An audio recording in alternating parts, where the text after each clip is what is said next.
Konting kaalaman lang po sa ating San Ignacio de Loyola o Saint Ignatius of Loyola. Alam niyo po ba na ang kanyang pangalan ay Inigo Lopez de Loyola?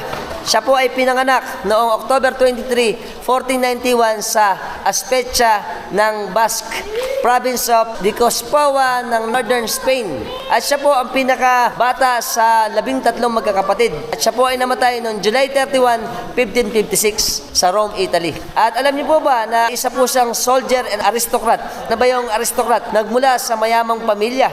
Tangi lang na siya ay naghirap at patunayan niya kung paano maging martir sa pagsunod sa ating mahal na Panginoong Jesucristo. At siya po ang nagtatag ng Society of Jesus o mas kilala natin sa Jesuit. Tinatag niya noong 1540. Siya ang patron para sa mga people na facing difficult times o mabigat na problema. Yan ang patron natin ng mga soldier.